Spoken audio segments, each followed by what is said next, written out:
Assalomu alaykum muftiy hazratlari. Assalomu alaykum hurmatli prezidentim. Siz bilan butun musulmon ummati uchun mehr oqibat, saxovat va hamjihatlik ayyomi bo'lgan muborak Qurbon hayiti arafasida muloqot qilyapmiz. Yana davoshingizni eshitgandan xursandman.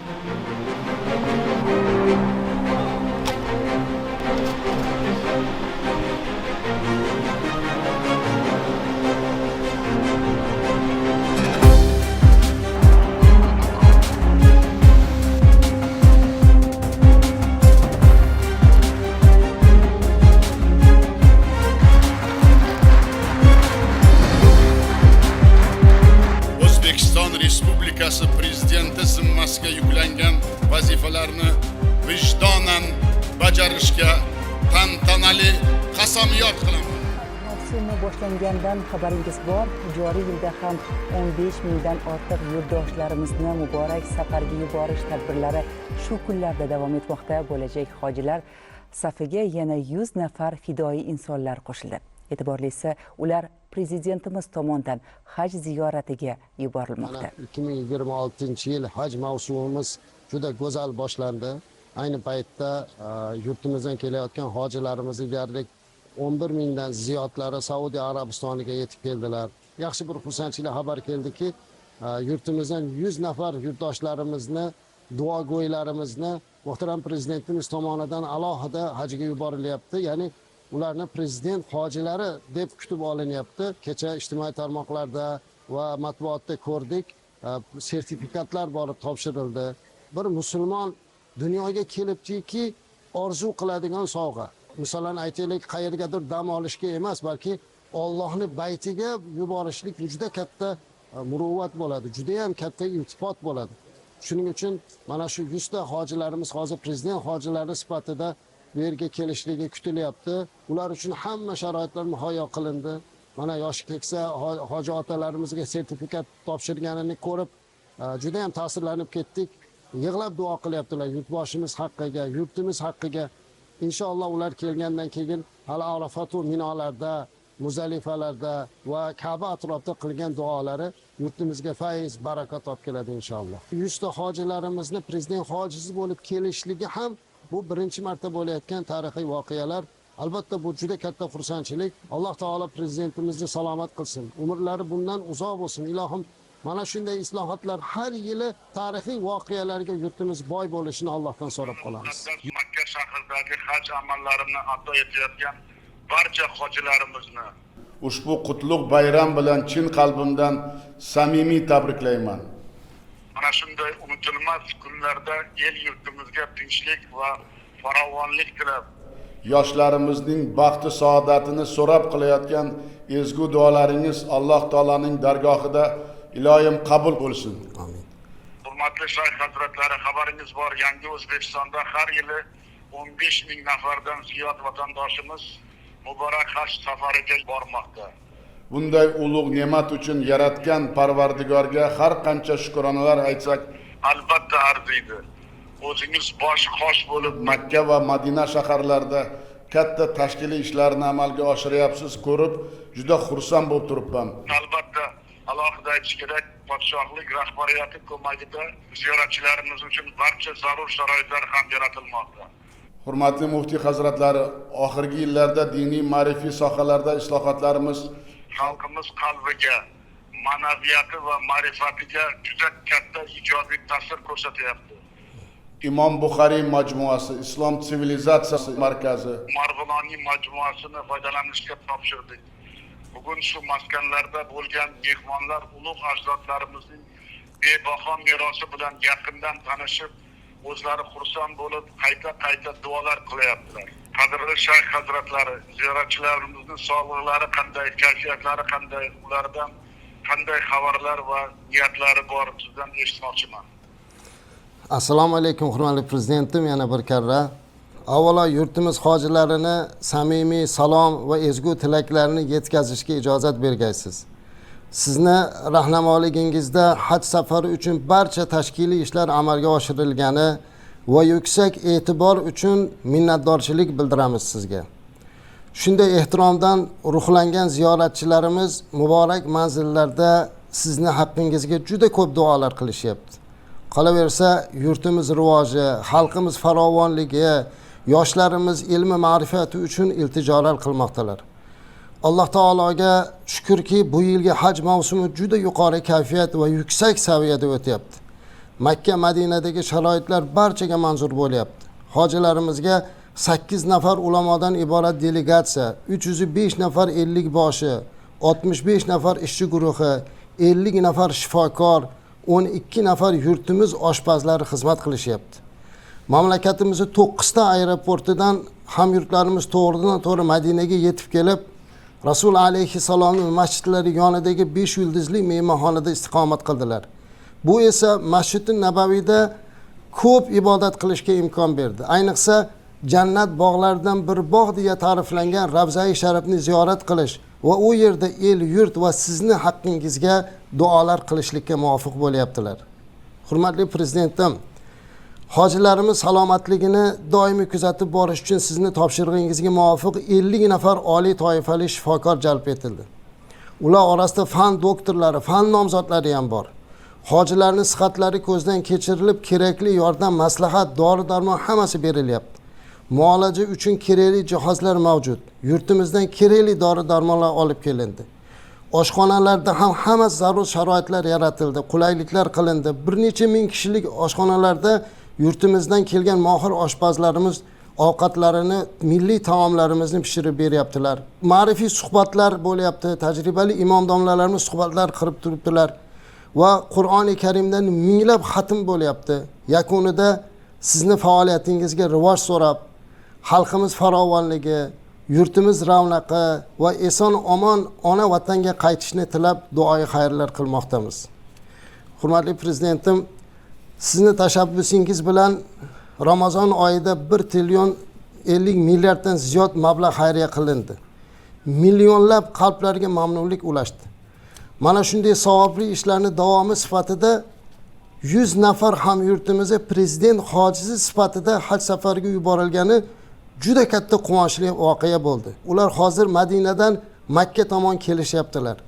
Hammalari xursand, ko'zlarida xursandchilik yoshi, qalblari bilan sizni haqqingizda duoda bo'lyaptilar. Hurmatli prezidentim, o'zi bu yil biz uchun tarixga yozib qo'yadigan, oltin zar harflar bilan yozadigan voqealar bo'ldi.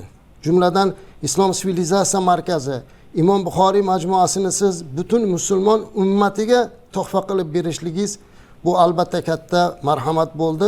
Arabistondagi ulamolar bilan ko'rishganimizda hammalari borib ziyorat qilish ishtiyoqini bildiryaptilar. Yaqinda Turkiston shahrida muhtasham jami masjid Qozog'istonda sizni sa'y harakatingiz bilan bunyod etilib, qardosh qozoq xalqiga tuhfa etilgani ham chinakam birodarlik namunasi bo'ldi. Shu voqeadan so'ng Qozog'iston muftiysi menga qo'ng'iroq qilib, o'sha shahar aholisi juda mamnun bo'lganligini, ko'p duolar qilayotganini, savobi to'xtamaydigan solih amal bo'lganligini to'lqinlanib gapirib berdi. Hurmatli prezident, haj amallari ado etiladigan Mino va Arafat kabi tabarruk joylarda yaratilgan sharoitlar sizni topshirig'ingiz bilan avvalgi yildan ko'ra ancha yana rivojlandi. Biz bu yerdagi din ishlari bo'yicha qo'mita raisi va barchamiz chiqib o'sha yaratilgan sharoitlarni ko'rdik va sizni biz oldimizga qo'ygan vazifalarni oxiriga qadar eng maromida bajarishlikka harakat qildik.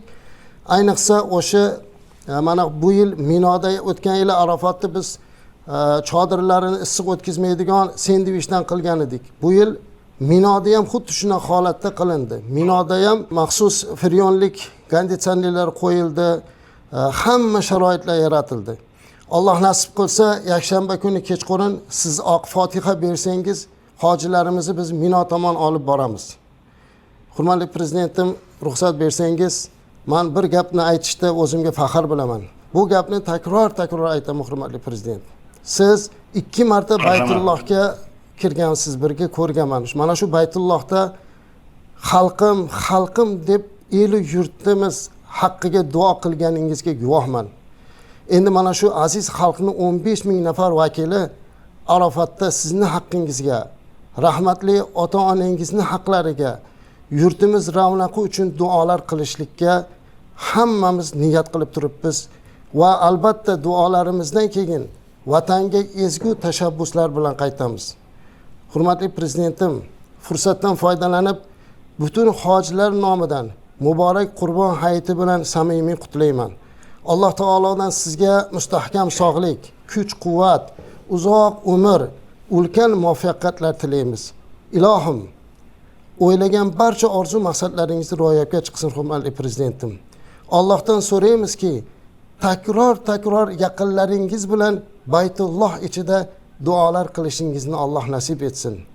Allohim o'zini hifzi himoyasida asrasin va barchalarimizni sizga duoyu salomlarimizni qabul qilgaysiz. Rahmat sizga yana bir karra hurmatli prezidentim. Katta rahmat sizga muftiy hazratlari, yana bir marta mana shu aytgan hamma gaplaringiz o'zingiz Makka Mukarramada yurtdoshlarimizga chinakam namuna bo'layapsiz. Har bir so'zlaringizni, har bir uchrashuvlaringizni xalqimiz juda katta mamnuniyat bilan qabul qilyapti. Yana bir xushxabarni aytmoqchiman, kecha Qurbon hayitini nishonlash to'g'risida qaror ham imzoladim. Ro'za Ramazon kunlarida xalqimiz juda minnatdor bo'lib, odamlarimizning kayfiyati juda ko'tarilgan edi. Shu nasib bo'lsa bu gal ham ayyomni yurtimizda boshqacha fayz, shukuh bilan o'tkazamiz. Bugun esa yana bir qaror imzolaganim, hayit munosabati bilan ehtiyojmand aholi qatlamlarini qo'llab-quvvatlash, bolalarga murakkab jarrohlik amaliyotini o'tkazish, og'ir kasallikka chalingan yurtdoshlarimizni davolash uchun qo'shimcha mablag'lar qancha kerak bo'lsa shunchani ajratdik. Masjid va qabristonlarni obod qilishga ham alohida resurslarni yo'naltirish ko'zda tutildi.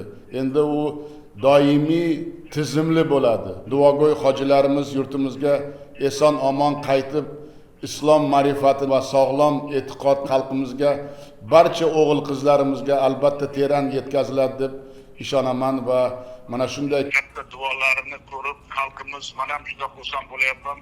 Aytganingizdek mana shu 100 ta prezident hojilari ham xalqimizda obro'li hamma sohaning egalari borganlari, baribir mehnat, adolatli mehnat, xalqqa bo'lgan muhabbat hech qachon esdan chiqmasligi yangi O'zbekistonda zamini. Shuning uchun ularga ham, butun ziyoratchilarga, butun hojilarga yana bir marta meni nomimdan alangali salom, tinchlik, omonlik va so'zimning oxirida Alloh taoladan savobli amallaringizni o'z dargohida qabul qilishni, barchangizni sog' omon qaytishingizni so'rab qolaman. Katta rahmat sizga. Rahmat sizga hurmatli prezidentim. Alloh taolo bu qilayotgan xayrli ishlaringizga ajr mukofotini bersin. Mana Qurbon hayitida yana minglab xonadonlarga xursandchilik kirishini eshitib ko'zim yoshlandi. Alloh taolo bu qilayotgan xayrli ishlarni bardavom qilsin. Ilohim yurtimiz tinch, vatanimiz obod. Alloh taolo sizga kuch-quvvat, uzoq umr bersin. Ko'p yillar mana shu xalqimiz ustida rahnamo bo'lib, mana shunday yaxshi xalqni xursand qiladigan ishlarni qilishlikda Allohim o'zi nusrat bersin. İnşallah Arafat tog'ida 15 ming hoji ko'targan 30 ming qo'llarimiz sizni haqqingizda, yurtimiz haqida, vatanimiz haqida inshaalloh fayzli duolar bo'ladi. Sizga ham katta rahmat hurmatli prezidentim. Yana bir marta butun hojilarga duolarda xalqimizni tinchligi, yurtimizni obodligi, yurtimizga ko'z tegmasligi uchun yangi O'zbekistonda qilgan hamma amallarimiz iloyim xalqimizning manfaatiga xizmat qilishga duolar qilishini juda iltijo qilib prezident so'radi deb ayting. Rahmat sizga. Katta rahmat. Xo'p bo'ladi prezidentim. Sog' bo'ling, ko'rishgancha omon bo'ling. Kutib qolamiz eson omon kelishlaringizni hammalaringizni. Allohga omonat. Rahmat. Sog' omon bo'ling. Prezident sifatida men mamlakatimiz tinchligi, el yurt farovonligi, vatan taraqqiyoti yo'lida butun borlig'imni bag'ishlab, xalqimga sadoqat bilan xizmat qilishni hayotimning ma'no mazmuni deb bilaman. Men uchun bundan boshqa oliy maqsad va baxt saodat yo'q. Shunga ko'p ahamiyat bering. Bunaqa xalqchil, bunaqa vatanparvar, buni xalqdan o'ylaydigan, xalqini ehtiyot qiladigan rahbari ko'rmadim.